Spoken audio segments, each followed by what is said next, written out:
The thing you should draw from this is that if I can do it, anybody can. It can't be that difficult. Okay, as you can see, this talk is based on work done by Nick Rengers, a past president of the IAEG. And if I can work out how to... and I'm grateful to him for a large part of this talk. There are 3 parts to it: communication, how to write, and the structure of scientific papers.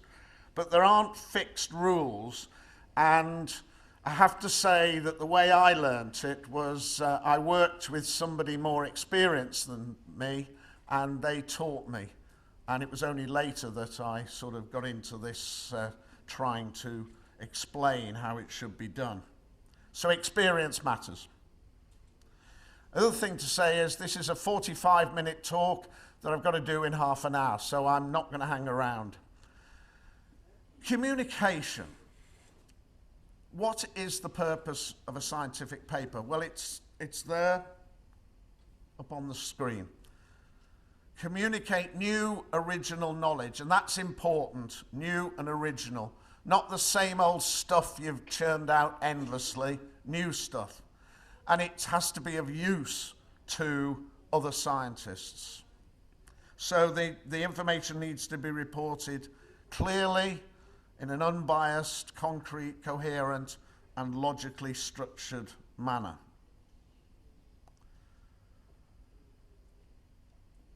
So I suppose what I'm saying is that whilst the research itself is important, if you can't communicate it, then really you haven't done the research. And the only way you can make an impact is by writing properly.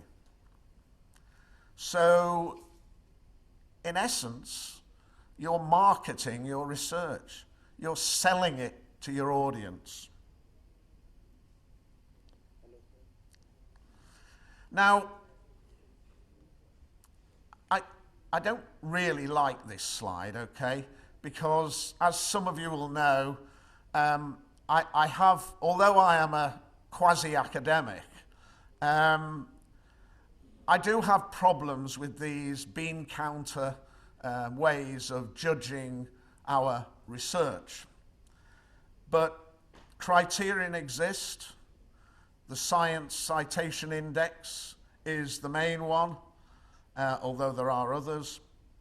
And in academia, almost throughout the world now, managers will and do use things like the Science Citation Index to measure impact. And you'll notice on the 3rd bullet point, I've put quality question mark. It doesn't necessarily follow that impact equals quality, or that quality equals impact. But the bottom line is, in our universities throughout the world, if you want research funding, you have to publish. So it's publish or perish.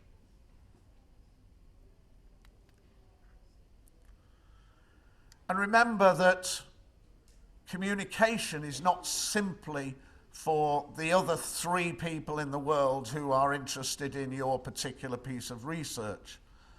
There may be a range of other professionals who would be interested. For example, a paper on debris flows may be of interest not only to geologists and engineering geologists, but to civil engineers, as you can see on the screen, urban planners, the emergency services, decision makers in local and national government, and so on. There's a wide range of people who may be interested. Bankers may be interested. Insurers may be interested. So you need to think to some degree about who it is you're trying to communicate with. So to communicate effectively, you need to ask yourself a few questions. Who is my audience? The reader. What's the purpose of my paper? Why am I writing it? And what's my message? What do I want to say? And those are the things you should ask first. Oops, sorry.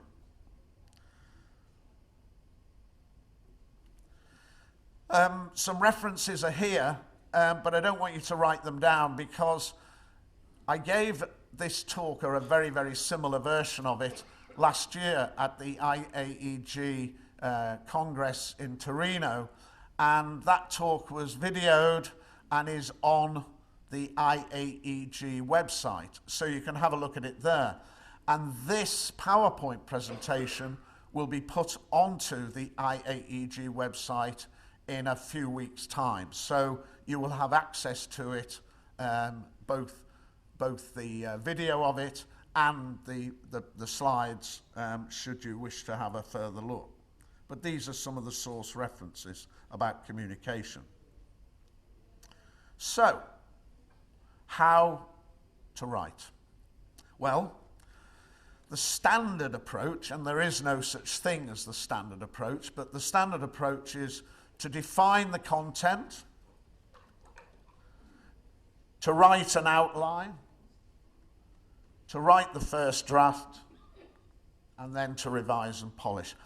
To be honest with you, I have never in my life, and I've written a lot of papers, I have never in my life written an outline. So rules, there are no rules, that's the rule. But sometimes these things help. So to approach it in at least a slightly systematic way is perhaps a good idea. So you basically need to know the main points you want to say, that's the content. Write an outline, just some notes of where you go with it, and then a first draft.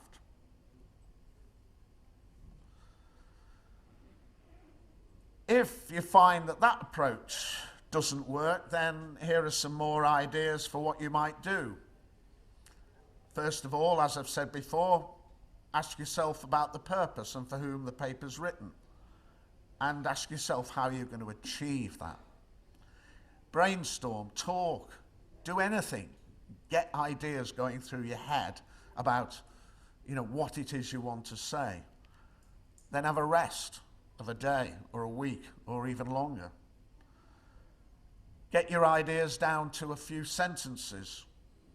Talk to a friend or a colleague or someone who knows about what you've been doing and make a diagram of the structure. And then take a rest. Read the outline to yourself and see if it's all beginning to come together as a set of ideas. And then write the first draft, because at some point you have to write the first draft.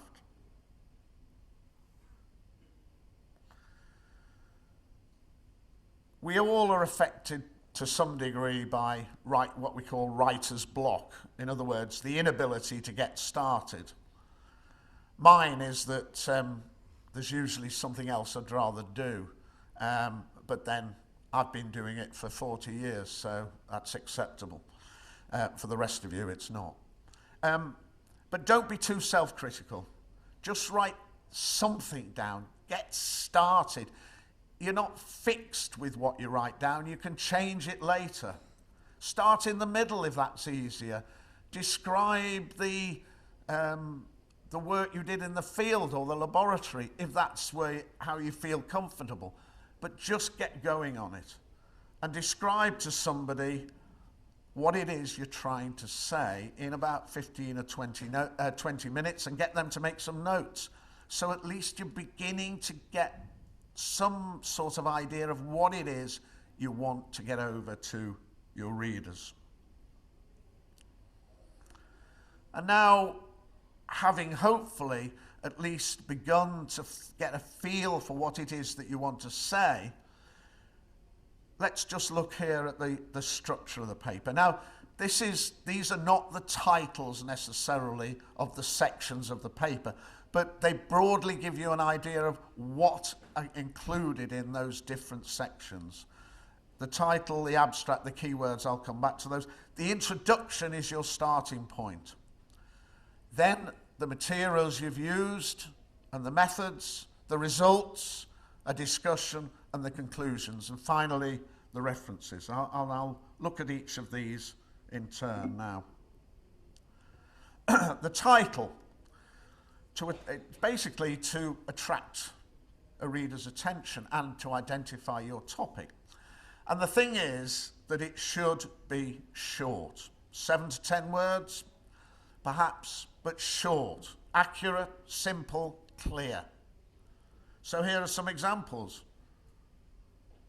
Leave out of the first one, the first 3 words, landslide occurrence in Sichuan.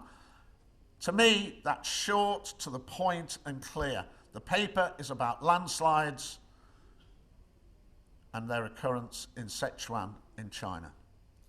Now, you may feel that's not long enough, it needs to say a little more, but it's a good start. Or a little longer here, correlations between petrographic and geometrical properties of ophiolitic aggregates from Greece. I think that's a fairly, it's 1, 2, 3, 4, 5, 6, 7, 8, 9, 10, 11 words, but it covers what that paper is about. And that's the title of a real paper. The authorship. The format of this is usually defined by the journal for which you're proposing to write. But essentially, you'll need to give given and family names, postal address, email address. Those are the main things. But can I make one point, please?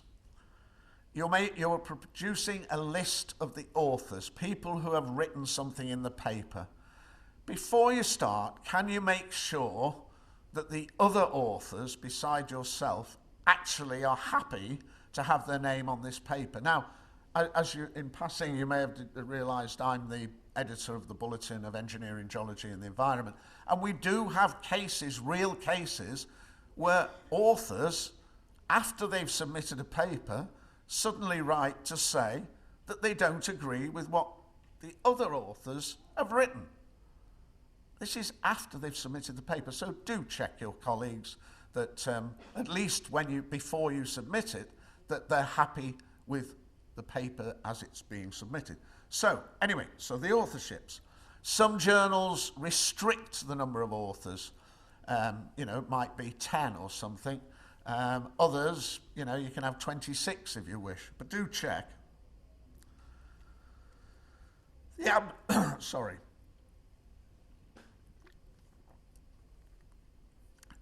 The reality is that the abstract is often the only part of a paper that some people read. As I said, I'm the editor. The Bulletin receives 500 or 600 papers a year, and I read the abstract of all of them, but not much else. And that's because people just don't have time, or because it's all that's available. So the abstract must be the paper in miniature. Everything that's important in the paper should be in the abstract. And you don't usually include citations, and the journal will tell you how many words it's restricted to, usually 250, 300.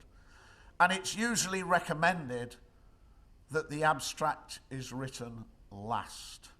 You can always tell when the abstract was written first, which often happens with conference papers, because what the abstract says and what the paper says are not necessarily the same thing. So the abstract is the paper in miniature. It's got the same components: introduction, methodology, results, the data, and discussion and conclusions. And I've given some guidelines here for how many words, but you have to work that out a little bit for yourself.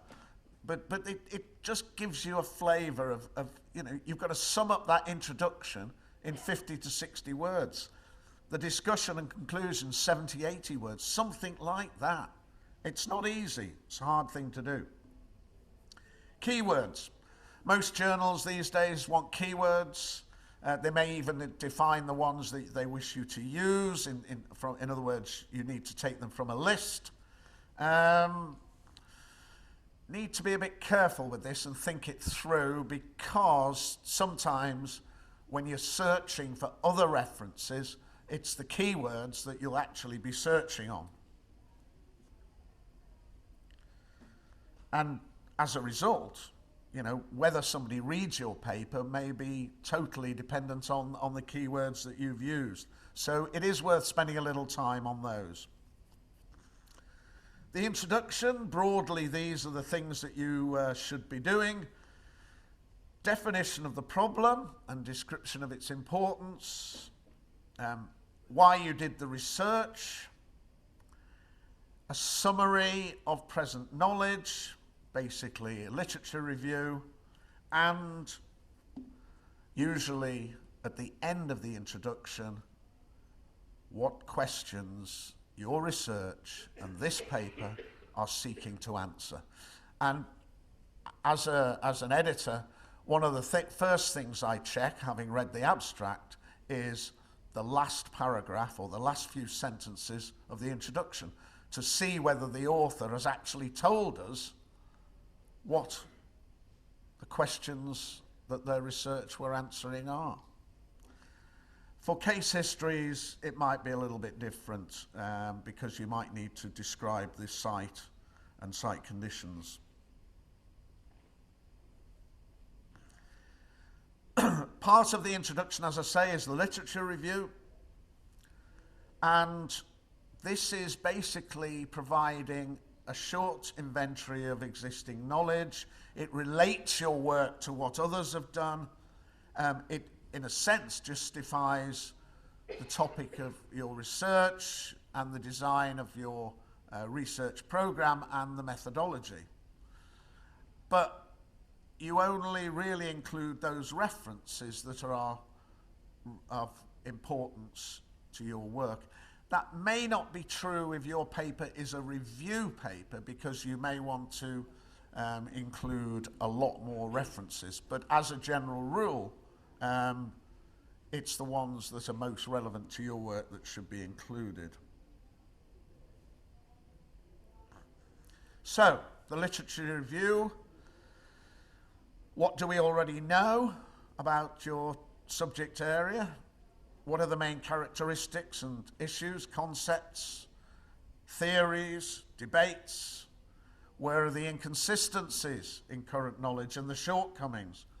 And what does your work contribute to those shortcomings and inconsistencies and resolving them? You'll never read everything, and the day you think you have read everything, you'll find something else that you haven't read. So you have to be selective.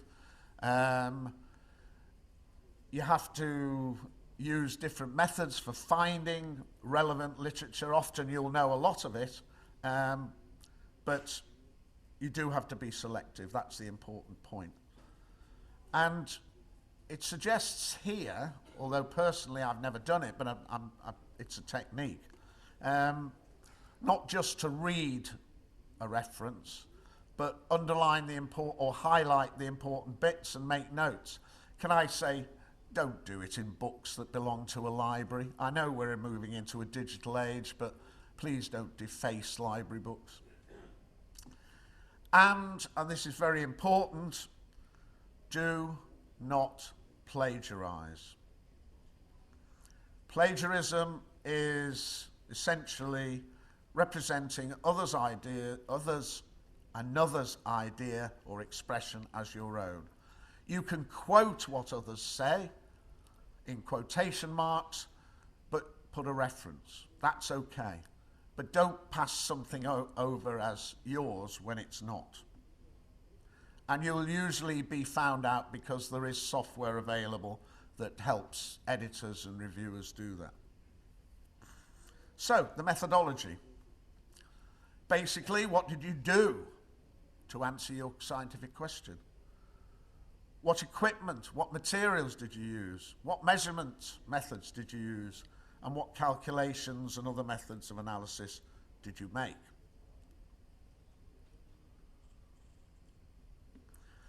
You describe the approach followed to answer your research questions.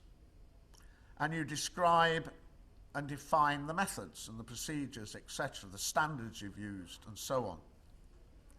But if you've used standard procedures that are set out in the United Kingdom, we have British standards and Eurocodes. If you're using methods defined in there, then you can simply reference them. But if you're using new methods or unorthodox methods, then perhaps you ought to describe them so that others know precisely what you've done in the tests that you've carried out. I'll pass over these, if you don't mind, in the interests of time. So, results. The data that you've obtained, where you got it from, when, how. Present the raw data. Provide the interpretation and analysis of the results and the translation of the results into information which help you to solve your research questions.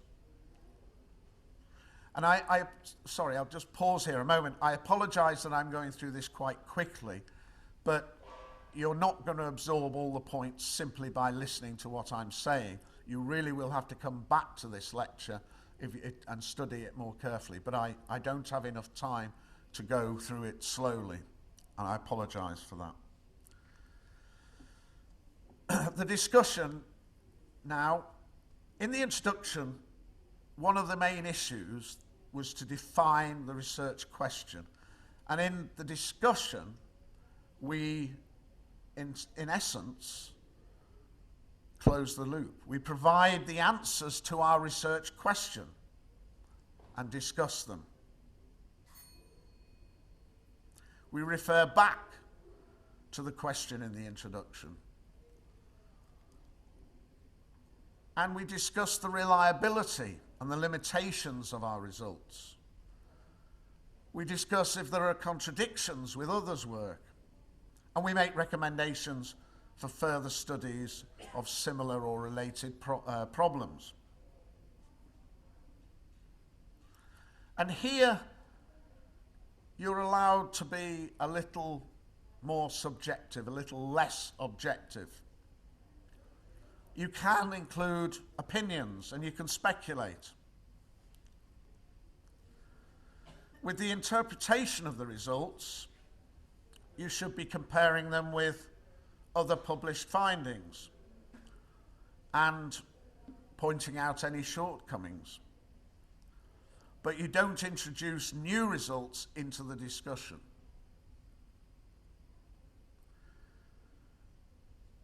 And of course, what you really hope is that your results, your findings, will be a little bit different and unusual and differ from other people's ideas and conclusions. So you need to explain why this is, because you don't want the reader to think you've just made a mistake. The conclusions, very important part of your paper. The overall findings of your study. And it doesn't mean the last bit of the paper. The conclusions should be statements that can be concluded from the rest of the work, and it's not a summary. And it must follow from the body of the work, and you must not, under any circumstances, introduce anything new here. So be careful. Usually after the conclusions, we have acknowledgements. And that's a brief note on perhaps who's funded you, who's helped with the work. But it's not about your mum and dad and your brother and sister and your pets and all the other things and your friends, all the other people who helped you survive through the ordeal of writing your paper.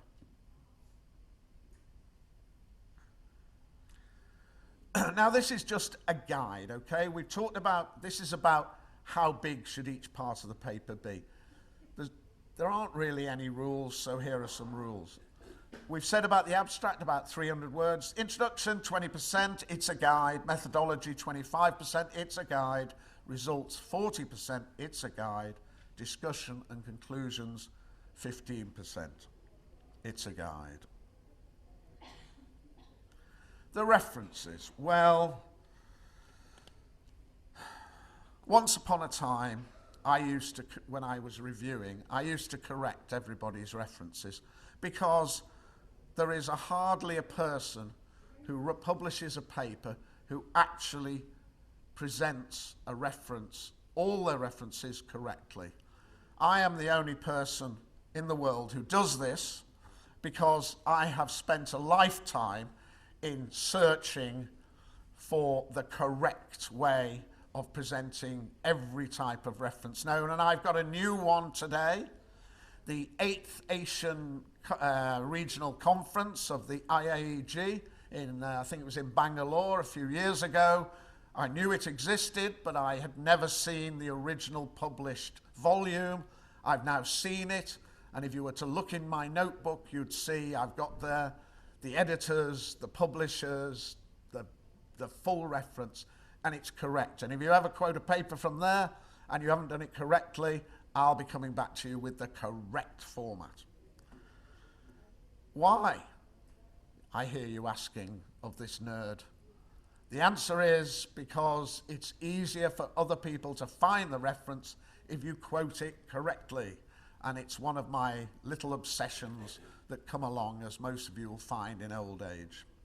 Anyway, why references? Plagiarism is not allowed. I've said it once, I've said it again.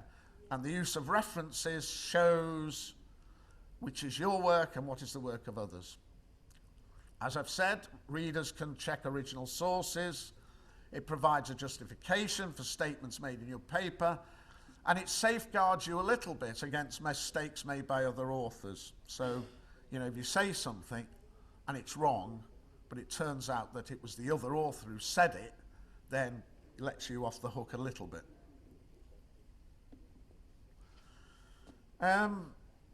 What should be referenced? Quotations, summary, paraphrases, facts from references, distinctive or authoritative ideas. All those things might be referenced. And in the criteria for references are here, the 3 C's. Clear, give the full details of the item. Saying something, giving a reference with no page numbers, for example, if it's from a paper volume, is no good at all. A book without a publisher, no good, sorry, won't do, reject. Well, no, major revision. Well, no, minor revision. Be consistent, cite in the same way and follow the instructions of the journal you're looking to publish in, and make them correct. Well, I've dwelt on that. And here's some examples, and somebody might spot a comma in the wrong place here, and if they do, I apologize for my ineptitude. But these are some examples, and I don't need to go through them. That's papers in journals. This one is papers in conference proceedings. This one is books. This one is websites, and this one refers to language, because some of your references may not be in the same language as the paper that you've written, so you need to say, as in this example, in Chinese, if it is. So you warn the reader that if they find that reference, they'll need to be able to read Chinese, in this case. Appendices. Well, appendices are a bit of a pain, really. And different journals have different views about appendices, but here are some sort of rules, okay? So let's just go through this little diagram. Should the material be in an appendix? Well, first question, will the reader need to know this? If the answer is no, you don't even put it in the paper, never mind an appendix. If the answer is yes, do they need it do they need to know it to follow the argument? If the answer is no, and it may be not necessary to follow the argument, but they do actually need the data, put it in an appendix. But if they do need it to follow the argument, then put it in the main body of the text. And another question, is the material referred to several times? If the answer is yes, put it in the main body of the text. But if the answer is no, sorry, it goes in an appendix.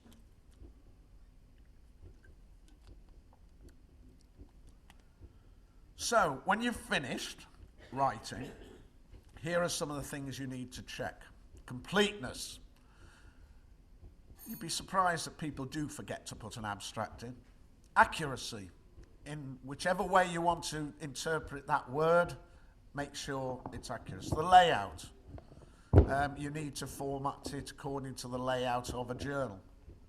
Spelling, and please not just with a spell checker. Spell checkers are wonderful, but at the same time they can be pretty useless because they don't always get words that where you've got, which is, they don't identify words that are spelt correctly, but the wrong words, all right? Were and were. Now, if I could speak English properly, I would be able to pronounce those two words differently because they're spelt differently, but I can't